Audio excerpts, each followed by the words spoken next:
मी त्या मंदिर पाहिलेलं नाही, तो देव पाहिलेला नाही, पण तिथून नमस्कार करायचे की तुझं गाणं मी करतोय, तुझं गाणं तू उत्तमरित्या करून घे. शरणागती.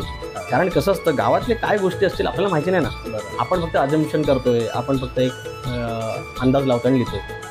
कदाचित हे सगळ्या गोष्टीच्या प्रोसेसमध्ये मला की आपण हे सगळं ना, आपण सगळं अलंकृत करतो गाणी. आणि मग सध्याची गाणी कशी शिमग्याचे ढोल, देव घरात आलाय वगैरे याच्या भोवती सगळं फिरत आहे. तर असे एका ही गाणी करत असताना ते दिसलं की सिम्पली रूपं लागली आणि देव म्हणजे देवळातला देव ना निघाला तयारी करून सजून धजून घरी जायला, हां म्हणजे भक्तांच्या घरी चल घरी जायला आणि निघाला आणि पालखीत बसून निघाला. मग ती अशी लाईन मला एवढी भारी वाटली की रूप लावताना हा क्षण पारण फिटतय हो पाहून, देव निघाल देवळातून नि बसलं पालखीमध्ये जाऊन. सिंपल आहे ते, खरंच निघालेत आणि पालखीमध्ये बसलेत. तर तीच लाईन मला फार छान वाटली. आणि मग झालं त्याच्यातून. मला असं वाटतं की ह्या सगळ्या ज्या क्रिएशन्स आहेत आता म्हणजे शिमग्यावरती गाणी आहेत, तुमच्या दिवाळी दसऱ्यावरती आहेत, नवरात्रीवरती आहेत, गणपतीवरती आहेत, नागराजावरती आहेत, नागपंचमीला पवत्यावर गाणं तो. आणि ते परमेश्वर कृपेने ते माझ्या नशिबात मिळालं. आणि मग मला ते भारी वाटली, कन्सेप्ट भारी काय वाटली की पवतं म्हणजे एक धागा आहे छोटासा.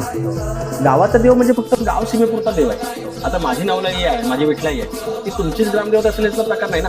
तुमची देवता वेगळी असेल ग्रामदेवता. पण माझ्या गावाची मालकीण जी आमची गाव पार्टनर आहे, तर ती पवतं मग मला असं दिसलं की आमचं छोटंसं एक गाव आहे, त्या गावाची सीमा आहे, त्या सीमेच्या भोवती एक प्रकारे ती पवतं रूपी एक कुंपण घालते की ह्याच्या आतमध्ये माझ्या पोराटोरांना कोणाची बाहेरची नजर नको, रोगराई नको, कुठलं वितुष्ट नको.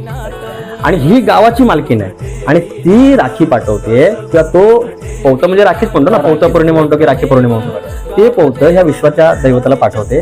आता तुझ्या रूपानं माझ्या गावाला अजून बळकटीत दे. तू ज्याच्या घरात बसशील, माझ्या लेकाच्या घरात बसशील, माझ्या लेकराच्या घरात बसशील, त्याला अजून तू बरकत दे. ही मला कन्सेप्ट भावली.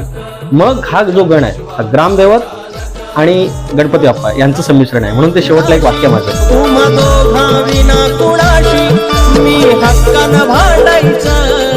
की दोघं तीच, एक माझा गावदेव आणि माझा गणपती बाप्पा.